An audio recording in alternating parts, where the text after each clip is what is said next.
Morning বন্ধুরা, আজকে বৃহস্পতিবার। আজকে ব্লগটা এখানে শুরু করছি। আমি সুস্মিতা, আমার চ্যানেল বাণুজ্য দিদি চলে আসলাম আজকে একটা নতুন ব্লগ নিয়ে। নতুন দিন নতুন শুরু করলাম। তা সকাল সকাল এক কাপ চা নিয়েছি। আজকে চায়ের সঙ্গে বিস্কুট না, চায়ের সঙ্গে মুড়ি নিয়ে বসেছি। তাহলে সারাদিন কী করি সবই তোমাদের সঙ্গে শেয়ার করবো। তাহলে বন্ধুরা, তোমরা কেমন আছো? আমি তো একটু শরীরটা খারাপ করছি কেন, ওই যে প্রত্যেকবারই আমার কোথাও একটু লং জার্নি করলে পরে বাড়ি এসে কদিন বিছানা থেকে উঠতে পারি না কি হয় ঠান্ডা লাগে, নয় কাজ পা ব্যথা।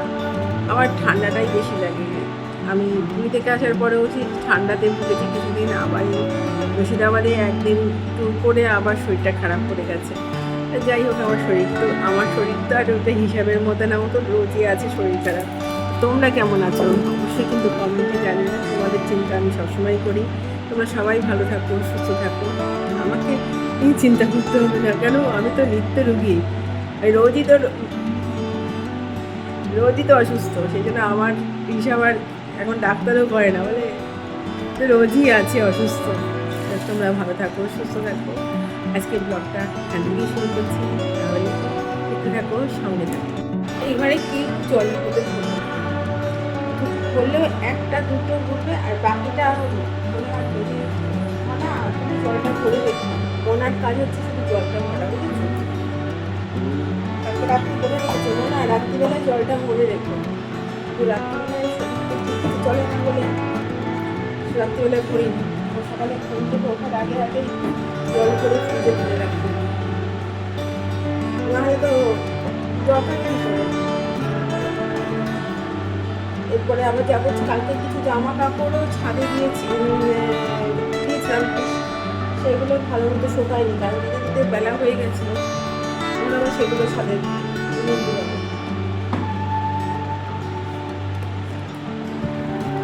কতগুলো বোতল আমাকে ভরতে হয়েছে। এখনও এখানে ওখানে খুঁজলে অনেক বোতলই পাবে, তবুও ভরে যাচ্ছি। খালি করার দায়িত্ব তো ওদের। কিছু জামা কাপড় ছাদে মেলে দিয়ে আসলাম, ওগুলো অল্প অল্প একটু ভিজে ভেজে আছে। এছাড়া হচ্ছে কি একটু রোদ তো লাগলে ভালো লাগে। দিয়ে এসে চলে আসলাম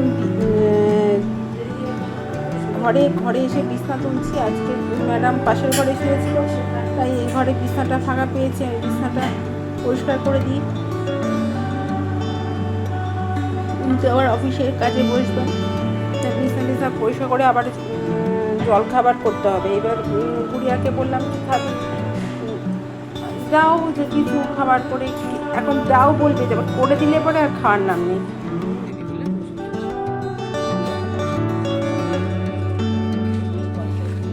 আচ্ছা দেখো বন্ধুরা, আমি এখন সকালবেলায় কিছু জিনিস কিনলাম।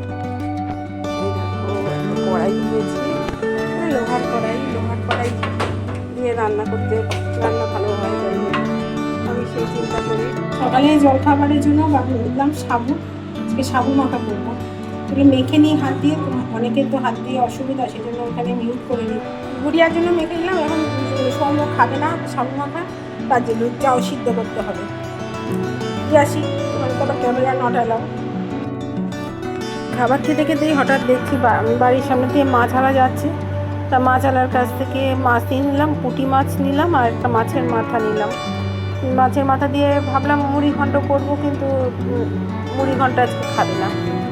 তা মাছের মাথা দিয়ে একটা তরকারি মতো করেছি, মাছের সবজি দিয়ে একটা তরকারি করেছি, আর মাছের সর্ষে বাটা করেছি। এবার মাছগুলোকে আবার কাটতে যেতে হবে। ছোটো মাছ হলে না মাথাটা কেটে দেয় না, একটু বড় হলে মাথাটা সঙ্গে সঙ্গে কেটে দেয়। আবার কলপাড়ে নিয়ে যেতে হবে, নিয়ে গিয়ে মাছগুলোকে কাটতে হবে। মাছ কাটতে ভালোই লাগে। ছোটোবেলাও আগে মাছ কাটতাম, মাকে সাহায্য করতাম। মাছগুলো নিয়েছি তো বাড়ির সামনে দিয়ে, বেশ ছোটো ছোটো পুঁটি মাছ। আর নিয়ে নিলাম ছাই দিয়ে মাছগুলো কাটবো। ব্যাপারটা কি, আমার বাবা যখন বেঁচেছিল না, বাবা পুঁটি মাছ খুব ভালোবাসতেন, আর আমি মাছও মাছতো। আমি তখন তো বিরাটিতে থাকতাম শ্বশুর বাড়িতে, তা তখন সুস্থই ছিলাম। তখন মাছ মাছ নিয়ে এসে আমাকে ফোন করতো, মনা মাছ নিয়ে এসছি, মাছগুলো কেটে দিয়ে যা। তা আমি তখন এখানে তখন এক বাসেই চলে আসা যেত, বাসে করে এসে মাছ কেটে দিতাম। বাবা চলে যাওয়ার ছোটো ছোটো মাছ খাওয়া প্রায় বন্ধই হয়ে গেছে। আমার বাড়িতে তো কেউ খেতে চায় না ছোটো মাছ।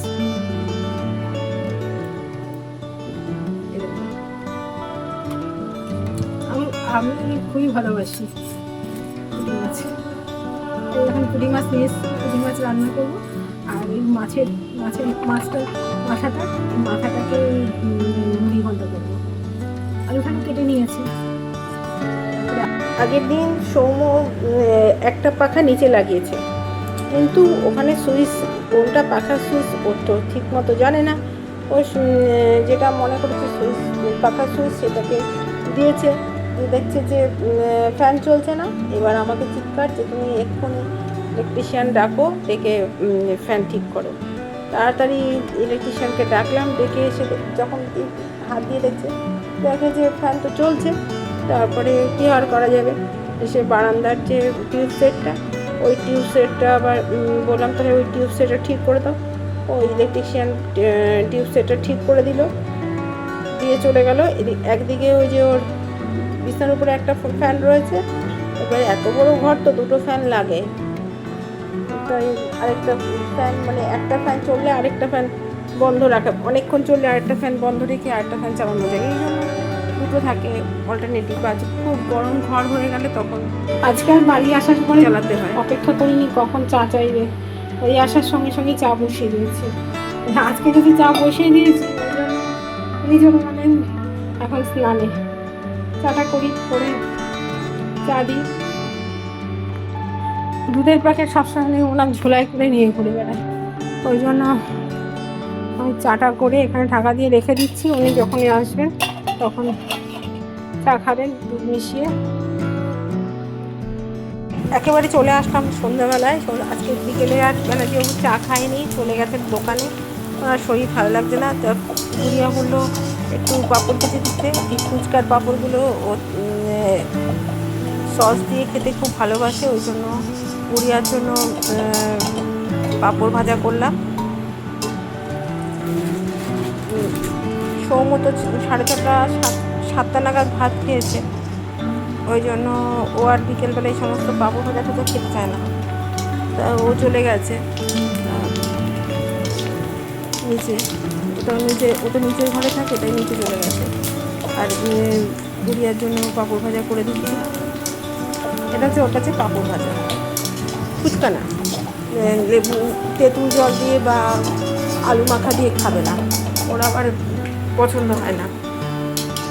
যারা আমার বন্ধুরা আছো, আমার ইনস্টাগ্রাম আইডি বারুজ্জি দিদি আর ফেসবুক আইডির লিঙ্ক ইউটিউবে আছে, তারা আমাকে একটু ফলো করে নিও, বন্ধু করে নিও, ফলো করে আমাকে বন্ধু করে নিও। আর দেবো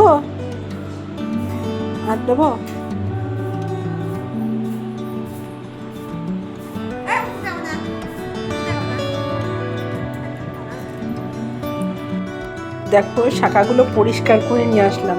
আমার না নোংরা শাখা একদম ভালো লাগে না, শাখা পরবো না তাও ঠিক আছে, শাখা পরলে শাখা পরিষ্কার শাখা চাই, তাই শাখাটা পরিষ্কার করে নিয়ে আসলাম। আর এদিকে রাতে রান্না বসিয়ে দিয়েছি, রান্না বলতে এখন শুধু ভাত করবো, তাই ভাতটা বসিয়ে দিয়েছি। আর রাতে সবজিটা করা আছে, আর ডাল করা আছে, আর মাছ আছে। ব্যানার্জিবাবু খাবে কিনা জানি না, আমি আর গুড়িয়া খাবো। সে অফিসের কাজ করে তো সে সন্ধ্যাবেলায় খেয়ে নিয়েছে। তাহলে আমি ব্লগটা এখানেই শেষ করছি, আবার দেখা হবে নতুন কোনো ব্লগে। Tata, bye by. যারা এখনও আমার বন্ধু হওনি তারা চ্যানেলটাকে সাবস্ক্রাইব করে দিও, করে বেল নোটিফিকেশানটা অন করে নিও। আর যারা আমার বন্ধুরা আছো তারা একটা লাইক একটা হাইপ করে দিও। Tata, bye bye, see you again.